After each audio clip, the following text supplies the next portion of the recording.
آپ سامنے کی صحابہ پہ نظر ہوگا، لیکن عزیزوں سے پہلے ایک بات بتا دوں کہ جب تک میری طاقت اور آواز ساتھ دی آپ کی خدمت میں حاضر ہوں۔ صبح سے بی بی فاطمہ الزہرا اور لال کا تیسری مجلس آپ کی خدمت میں خطاب کر رہا ہوں۔ یقین جانیے کہ آج محرم کی 2 تاریخ ہو رہی ہے۔ اعلان کیا گیا تھا، ایک منزل تک لے جانا چاہتا ہوں، 4:30 بجے کا اعلان کیا گیا تھا کہ بلا تمہید اور بلا انتظار شروع کر دیا جائے گا۔ میرے عزیزوں، اگر آپ اپنے کو عزادار ثابت کرتے ہو تو یہ عزادار ہونے کی دلیل نہیں ہے۔ میرے عزیزوں، میں پوری توجہ چاہتا ہوں، اگر آپ یہ ثابت کرتے ہیں کہ میں عزادار ہوں، میں مولا کا چاہنے والا ہوں، میں فرش مجلس پہ بیٹھ کے اس حسین کا قصہ پیش کرتا ہوں، لیکن نہیں لگتا کہیں سے بھی جو عزادار اپنے وقت کا پابند نہ ہو سکے وہ عزاداری کیا کرے گا۔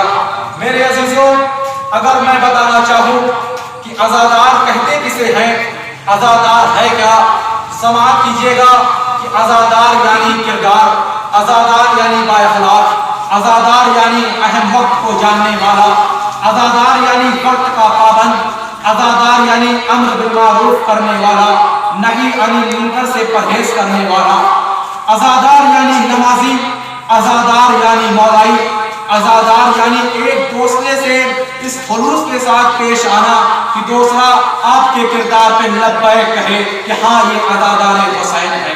ایک صلوات پڑھیں محمد و آل محمد۔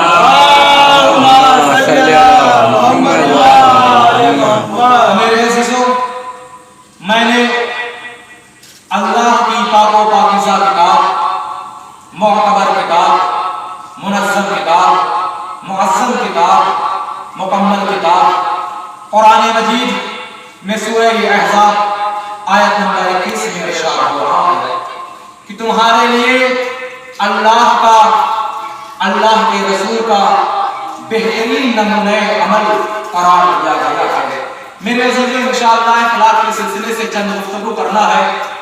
میں نے پرسوں رات کی مجلس میں، مختصر مجلس میں، رسول کے اخلاق کا ایک چھوٹا سا پہلو پیش کیا تھا، اور وہ پہلو یہ تھا کہ جب رسول ایک راستے سے گزر رہے تھے، صحابیوں نے دیکھا کہ رسول راستے سے جا رہے ہیں، یہودی نے رسول کو آواز دے کر رسول کو راستے پہ روک دیا۔ رسول اللہ یہودی کی آواز پہ لبیک کر کے اس راستے پہ رکے۔ جب دیکھے صحابی رسول راستے سے تشریف لا رہے تھے، یہودی نے کہا رسول اللہ یہ کون آ رہے ہیں؟ رسول اللہ نے کہا یہودی تو پریشان مت ہو، تو نے مجھے روکا ہے اپنے مقروض کے لیے، میں تمہارا قرض ادا کرنے کے لیے رکا ہوں، لیکن تو پریشان مت ہو، یہ سامنے سے کون آ رہے ہیں؟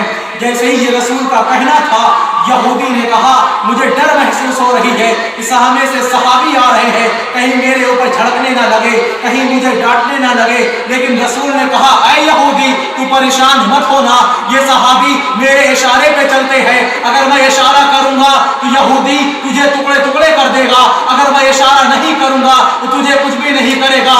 یہودی نے کہا رسول اللہ میں آپ کو ایک چھوٹے سے قرض کے لیے روکا تھا، یہ صحابی کیسے آ گئے؟ رسول اللہ نے کہا جب تم مجھے مجمع عام میں سڑکوں پہ روک سکتے ہو، یہ میرے صحابی کا فرض ہے کہ رسول جس کا رسول صحابی پہ یہودی کے کہنے پہ رک سکتا ہے۔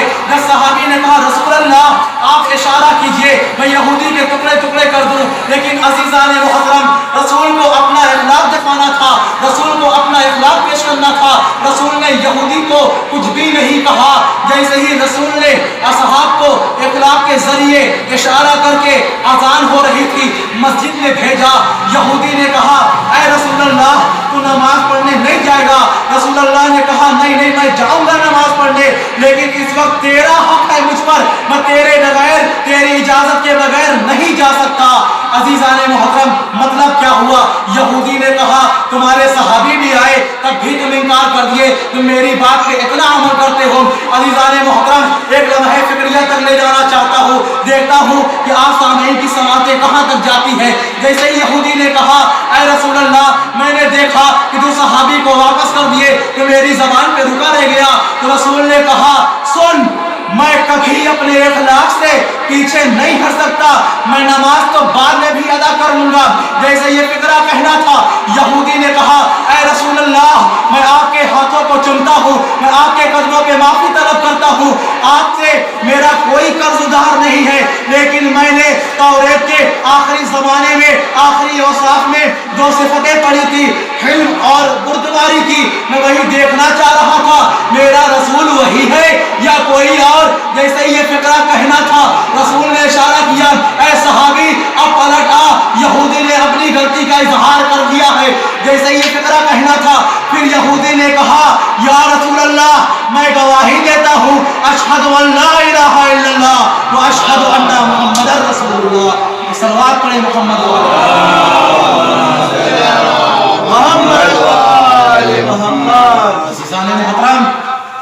यहूदी अपने जज्बे में रसूल को रोका था सड़कों पर, क्यों? इसलिए कि ताकि रसूल हमारी बातों को सल्लल्लाहु अलैहि मुहम्मद वाले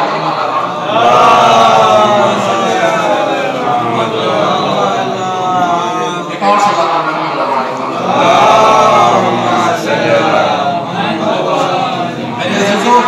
मौजूद अपने जहन में रखिएगा कि हमें चाहिए कि इंसान अपना किरदार रसूल के अखलाक और रसूल के बताए हुए नमूने अमल पे अदा करे।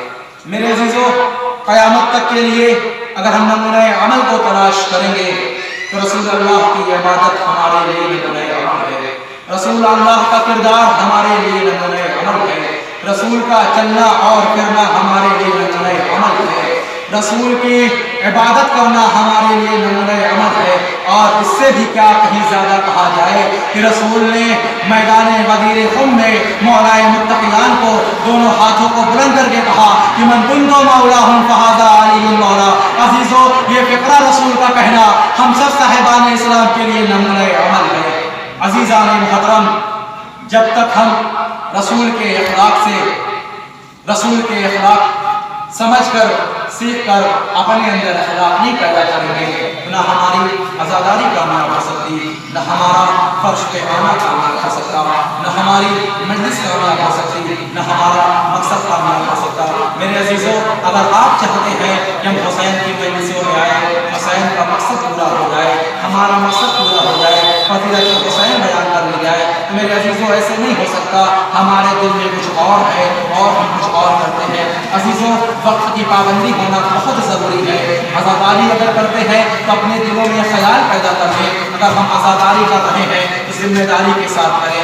मेरे अजीज़ों मैंने रसूलुल्लाह का पहलू इखलाक का पेश किया, आपने मुलाहजा किया और महसूस हुए। अजीज़ान मुहतरम इतना क्या कहा जाए कि रसूल का इखलाक तमाम अंबिया के लिए एक दर्स हो गया है और ये बताया जा रहा है कि ऐ मोमिनो ऐ लोगों तुम रसूल के इखलाक को अपने अंदर नमूने अमल करार दो। मेरे अजीज़ों जब तक हम रसूल के इखलाक को या मौलाए मुत्तक़ियान अलैहिस्सलाम के इखलाक को या दीगर मासूमीन या इमाम या इमामों के इखलाक को नहीं अपनाएंगे तब तक न हम कामयाब हो सकते हैं न हमारा इखलाक हो सकता है। मेरे अजीज़ों हम चाहते हैं कि कोई भी एक काम करे, कोई भी फेर अंजाम दे तो इखलाक के साथ करे।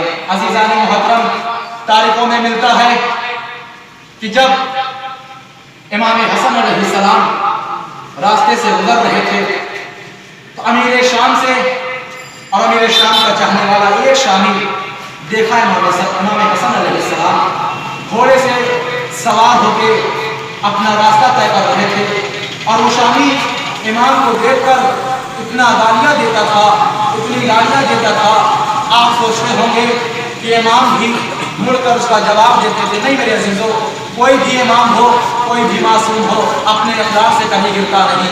मेरे अजीज़ों जैसे ही इमाम हसन अलैहिस्सलाम ने सुना कि मुझे पीछे से कोई गाली दे रहा है, सहाबी रसूल ने बताया ऐ मौला आपके ऊपर तहमत लगाई जा रही है, आपको वो शामी गाली दे रहा है।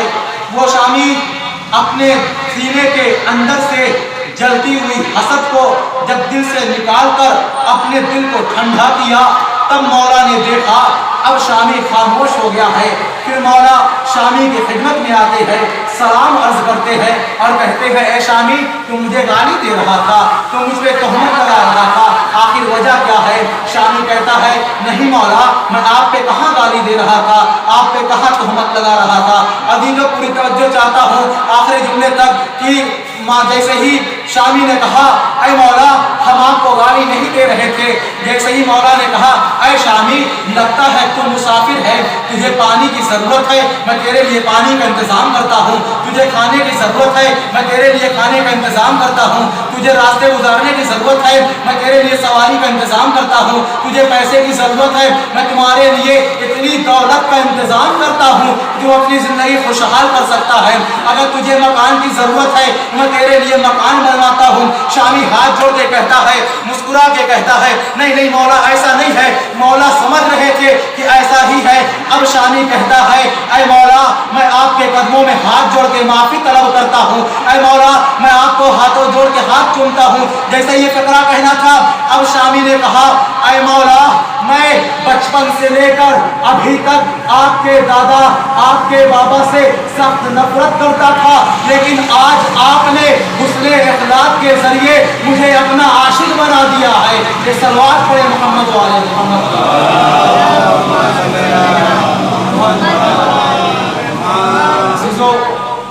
हमें हुस्ने इखलाक को समझना चाहिए। रसूल और इमाम हसन अलैहिस्सलाम इतने प्यार और मोहब्बत से, अपने अखलाक से रसूल ने यहूदी को अपने हुस्न अखलाक से मुसलमान बनाया। तो हसन अलैहिस्सलाम ने शामी को